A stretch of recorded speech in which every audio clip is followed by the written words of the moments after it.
আমরা দেখতে পেলাম যে আমাদের দুটি ভিন্ন ভৌত এবং রাসায়নিক ধর্মের বা ভিন্ন বৈশিষ্ট্যপূর্ণ দুটি সমঅণু আমরা পাচ্ছি। এই যে এটা একটা সমঅণু, এটা হচ্ছে আমাদের অ্যালকোহল যৌগ, আর একটা হচ্ছে আমাদের ইথারের যৌগ। তাহলে অবশ্যই দুটোর মধ্যে ভৌত ধর্মের এবং রাসায়নিক ধর্মের মধ্যে ভিন্নতা রয়েছে, তাই না?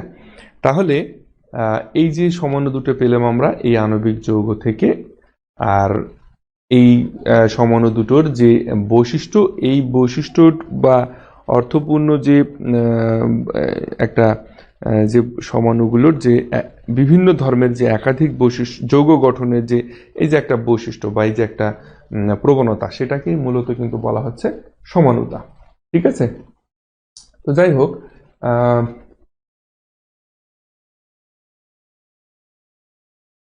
আচ্ছা, তো এগুলো বেশি বেশি করে প্র্যাকটিস করতে হবে। তো আমরা মূলত সমাণু কি, সমানুতা কি এবং সমানুতার একটা এক্সাম্পল দেখলাম। তো এখন আমরা আসি সমানুতার শ্রেণী বিভাগ নিয়ে।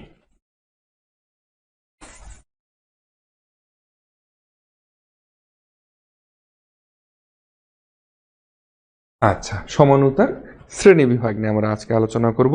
তো সমানুতার শ্রেণী বিভাগ, সাধারণত সমানুতাকে আমাদের দুই ভাগে ভাগ করা হয়। সমানুতার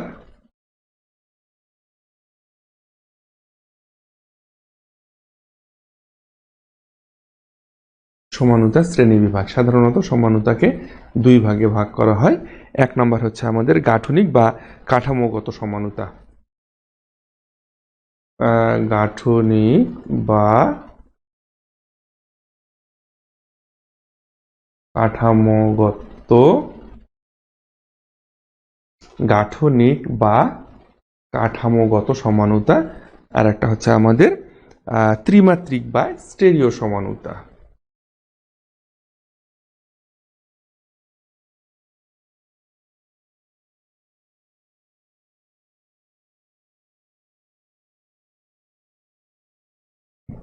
দেখো, এখানে দুই ধরনের সমানুতা আমরা পাচ্ছি। তো সমানুতার যে ক্লাসিফিকেশন, সেটা হচ্ছে এক নম্বর হচ্ছে গাঠনিক বা কাঠামোগত সমানুতা, এবং দুই নম্বর হচ্ছে আমাদের ত্রিমাত্রিক বা স্টেরিও সমানুতা। তো আজকের ক্লাসের আমাদের যে ক্লাসিফিকেশনটা আমরা জানবো, সেটি হচ্ছে এক নম্বর ক্লাসিফিকেশনটা নিয়ে আমরা আলোচনা করব, গাঠনিক বা কাঠামোগত সমানুতা। এবং আগামী ক্লাসে আমরা ত্রিমাত্রিক বা স্টেরিও সমানুতা সেটি নিয়ে আলোচনা করব। আচ্ছা, এখন যদি সম্ভব হয় আমি আজকের ক্লাসেই ত্রিমাত্রিক বা স্টেরিও সমানুতা এটা নিয়ে আলোচনা করে দেওয়ার চেষ্টা করব। তো যাই হোক, প্রথমেই আমরা আসি গাঠনিক বা আমাদের গাঠনিক সমানুতা বা কাঠামোগত সমানুতা যেটা বলছি, সেটা নিয়ে আজকে আমরা আলোচনা করি। তো সাধারণত সমঅণু যৌগগুলোর মধ্যে আণবিক গঠনের যে কাঠামোগত পরিবর্তন রয়েছে, সেই পরিবর্তনের জন্য যে ধরনের সমানুতার উদ্ভব হয় তাকে মূলত অ্যাকচুয়ালি গাঠনিক সমানুতা বা কাঠামোগত সমানুতা বলা হয়। এই গাঠনিক বা কাঠামোগত সমানুতা আবার আমাদের 5 রকমের। হ্যাঁ, এই গাঠনিক বা কাঠামোগত সমানুতাটা আমাদের 5 প্রকার।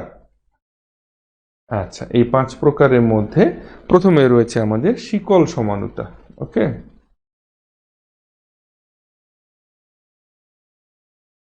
প্রথমে রয়েছে আমাদের শিকল সমানুতা। তারপরে 2 নম্বর আমাদের রয়েছে কার্যকরী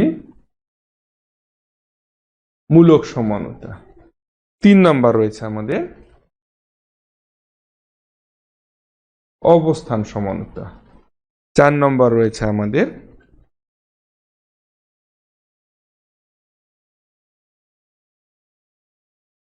টটোমারিজম।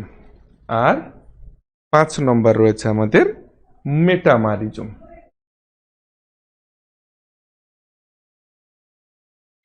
আচ্ছা, তাহলে এই যে গাঠনিক সমানুতা, এই গাঠনিক সমানুতা বা কাঠামোগত যে সমানুতাটা রয়েছে, আমরা দেখতে পাচ্ছি এই সমানুতাটা মূলত 5 প্রকার। একটা হচ্ছে শিকল, আর 2 নম্বর হচ্ছে কার্যকরীমূলক, 3 নম্বর হচ্ছে অবস্থান, 4 নম্বর রয়েছে টটোমারিজম, এবং 5 নম্বর রয়েছে আমাদের মেটামারিজম।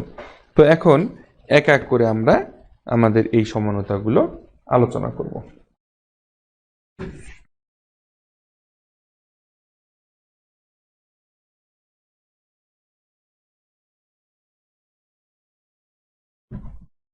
আচ্ছা, দেখো, তো প্রথমেই আমাদের যেটা আসবে সেটা হচ্ছে শিকল সমানুতা।